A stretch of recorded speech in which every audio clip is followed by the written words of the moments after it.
एक मूवी देखा है, नाम है एक था टाइगर। हाँ हाँ, वैसी मूवी की बात कर रही हूँ जो सलमान खान आते हैं जिसमें।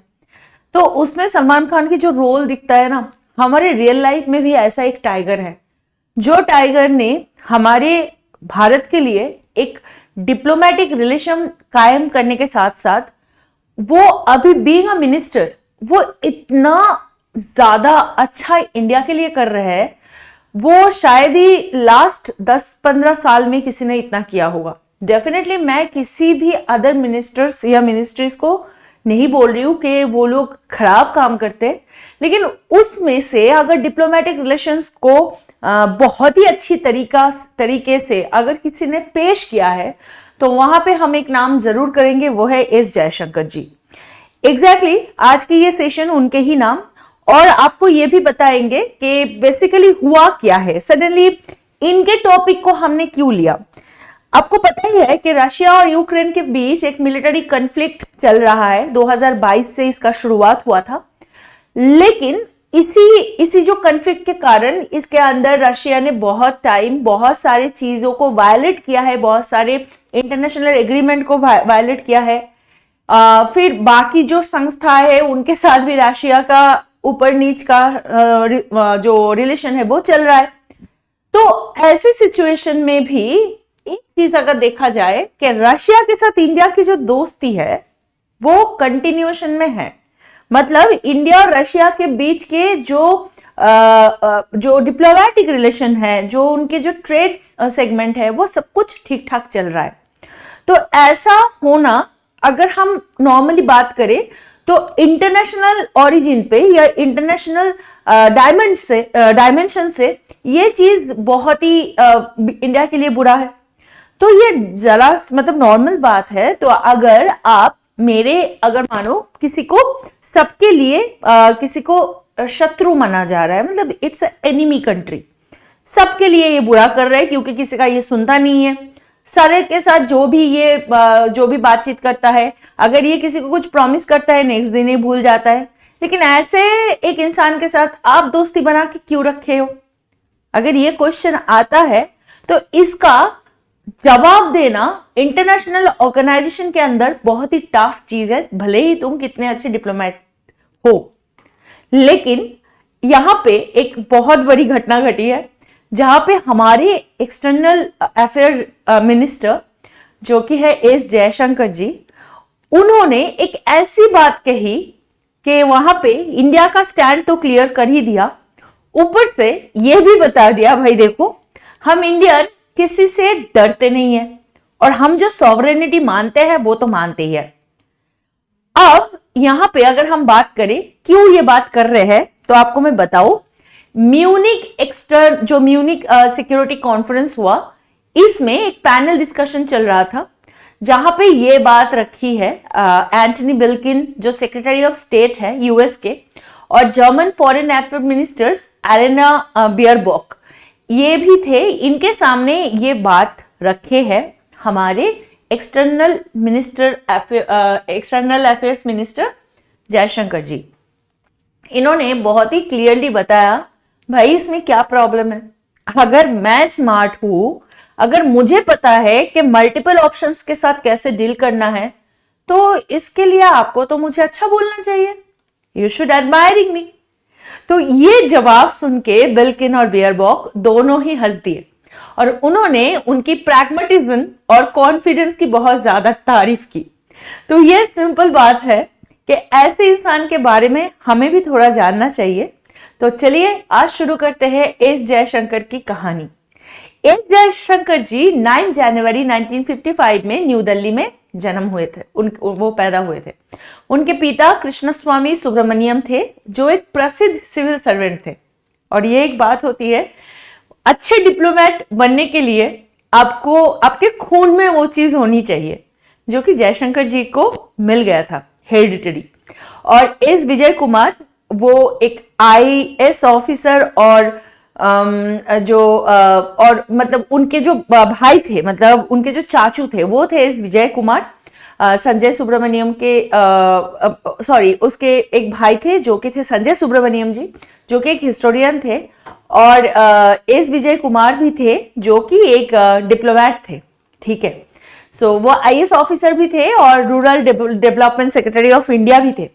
अब जयशंकर जी ने अपनी स्कूलिंग कैम्ब्रिज स्कूल थे जो कि दिल्ली में श्रीनिवासपुरी से, और फिर सेंट स्टीफन कॉलेज, वहां से उन्होंने इकोनॉमिक्स में बीए किया। फिर उनके बाद उन्होंने जेल नेहरू यूनिवर्सिटी या जवाहरलाल नेहरू यूनिवर्सिटी, उनसे वो पॉलिटिकल साइंस में एमए कंप्लीट किया, फिर एमफिल क्लियर किया और फिर पीएचडी भी किया, और इंटरनेशनल रिलेशन में स्पेशलाइजेशन किया। तो पता चल ही रहा है कि इनका रूट कितना स्ट्रांग है। जयशंकर जी ने 1977 में, मतलब 77 में, 1977 में उन्होंने यूपीएससी एग्जाम को क्लियर किया, और करने के बाद उन्हें फॉरेन सर्विस ज्वाइन किया। मतलब समझ रहे हो कि आज के दिन में भी आईएफएस में जाना या इंडियन फॉरेन सर्विस में जाना कितने जद्दोजहद की काम होते हैं। 1977 में he was such a scholar कि उन्होंने इंडियन फॉरेन सर्विस ज्वाइन किया, और उनका डिप्लोमेटिक करियर 38 साल तक चला। अगर इंडिया के लिए हम बात करें तो इंडिया के लिए उन्होंने Soviet union, Sri Lanka, Hungary, Japan, China, Singapore और यूएस में काम किया, और कई इंपॉर्टेंट पोजीशन संभाले। उन्होंने फिर जाके 2015 से और 2018 तक इंडिया के फॉरेन सेक्रेटरी भी रहे, और उन्हें 2019 में पद्मश्री से सम्मानित किया गया, ठीक है। ये गया उनके career as a civil servant, as an administrator. अब जयशंकर जी को वर्ल्ड का बेस्ट डिप्लोमेट माना जाता है। क्यों? क्योंकि उनकी जो प्रैग्मेटिज्म है, उनकी जो कॉन्फिडेंस है और स्ट्रैटेजिक लीडरशिप है, वो काफी एडमायर करने जाती है। उन्होंने 2019 में पीएम मोदी के कैबिनेट में ज्वाइन किया। अब इनका पॉलिटिकल करियर शुरू होता है, और उन्होंने अपनी book the India way strategies for uncertain worlds, इसमें इंडिया की फॉरेन पॉलिसी और ग्लोबल ऑर्डर के बारे में अपने इंसाइट्स को भी शेयर किया। जयशंकर जी ने इंडिया के जो नेशनल इंटरेस्ट और ग्लोबल कोऑपरेशन है उनको प्रमोट करने में भी काफी योगदान किया। अब अगर हम बात करें 79th का यूनाइटेड नेशंस जो जनरल असेंबली में जो इंडिया का विजन है, जैसे कि G20 में भी उन्होंने बताया, one earth one family one future, एक ही दुनिया, एक ही परिवार, एक ही भविष्य, इसके बारे में उन्होंने बात कही। और इंडिया को एज अ सॉल्यूशन, मतलब इंडिया को कितने ज्यादा एज ए सॉल्यूशन प्रोवाइडर कहकर बताया जा सकता है, वो जयशंकर जी ने प्रूव किया। उन्होंने इंडिया के कोविड-19 के जो रेस्पॉन्स रहा, क्लाइमेट चेंज को लेकर जो एक्शन रहा, फिर काउंटर टेररिज्म एफोर्ट इंडिया की तरफ से, रीजनल स्टेबिलिटी, मल्टीलैटरलिज्म और ह्यूमन राइट्स के बारे में भी बहुत सारी बातें की।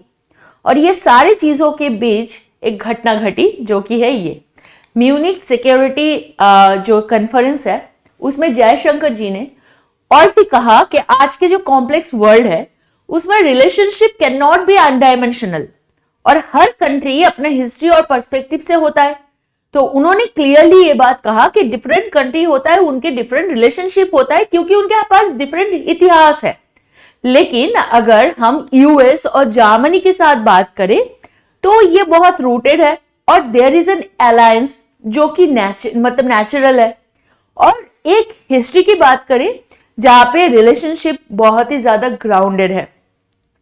तो ये अगर इंडिया के बारे में बात करते हैं तो बेसिकली बहुत ज्यादा अनसेंटिमेंटली ट्रांजैक्शनल वे में इंडिया लीड करते हैं।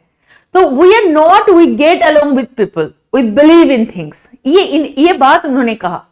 तो कुछ चीज ऐसे है जैसे कि आप डिफरेंट जगह पे लोकेट होते हो तो डिफरेंट लेवल का डेवलपमेंट देखते हो और डिफरेंट एक्सपीरियंस भी आप करते हो, उसी के अकॉर्डिंग इंडिया चलते हैं। कितनी बड़ी बात कह दी ना उन्होंने कि आप भले ही कहीं से हो, क्या बात कर रहे हो, वो डिपेंड करता है कि आप कहां से, मतलब आपकी बातचीत, आपकी सोच, आपकी डेवलपमेंट, ये सारे डिपेंड करता है आप कहां से बिलोंग करते हो, आपकी हिस्ट्री क्या है, आपकी कनेक्शन क्या है। तो जयशंकर जी ने यूएस और रशिया एंड यूक्रेन की जो कॉन्फ्लिक्ट है उसमें इंडिया का पोजीशन भी क्लियर करके बताया, और कहा कि इंडिया की जो डायलॉग है, डिप्लोमेसी है, और वो जो वायलेंस है वो कंटिन्यू करे, ये नहीं चाहता इंडिया चाहता है कि ये सारे खत्म हो जाए। उन्होंने क्लियरली ये कहा कि ग्लोबल ऑयल जो प्राइस है उसको स्टेबल रखने में भी एक इंपॉर्टेंट रोल इंडिया की तरफ से जैसे प्ले हो रहा है, और यूरोप से कम ऑयल परचेस किया, मतलब रशिया ने किया है रशिया से। अगर हम बेसिकली इसमें बात करें कि oil purchasing is a very important monumental decision for a countries diplomacy, है ना, क्योंकि क्रूड ऑयल एक बेसिक नीड होता है कोई भी कंट्री के लिए। अब उस क्रूड ऑयल को आप कहां से परचेस कर रहे हो, उसके पीछे का अगर हम रीजन बताएं, जैसे आपको पता भी है रेड सी में या रेड सी क्राइसिस की वजह से यूरोपियन कंट्री से या यूएस से अगर हम बात करें ऑयल ट्रेडिंग की, जो इंडिया इंपोर्ट करता है, वो उसी हिसाब से रशिया से इंडिया के ऑयल जो इंपोर्ट क्वांटिटी है वो बहुत बहुत ज्यादा है।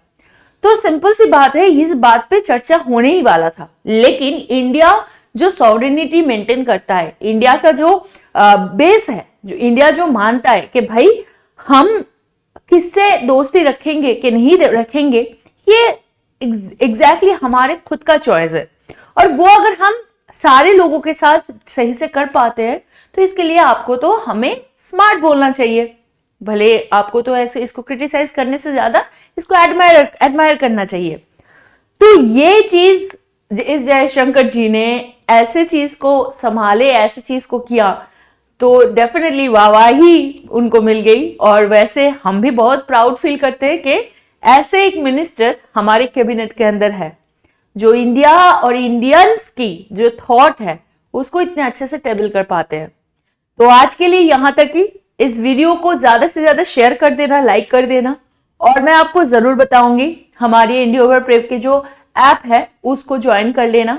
और हमारे टेलीग्राम चैनल पे आपको बाइलिंगुअल करंट अफेयर्स का वीडियो मिल जाएगा, ये भी आपको फ्री में मिल सकता है if you are joining our Telegram channel as well. आज के लिए यहां तक, कल आपसे फिर मिलेंगे कोई नए सेशन के साथ, और तब तक के लिए प्लीज अपना ध्यान रखिएगा, अच्छे से रहिएगा, and be a responsible citizen. जय हिंद।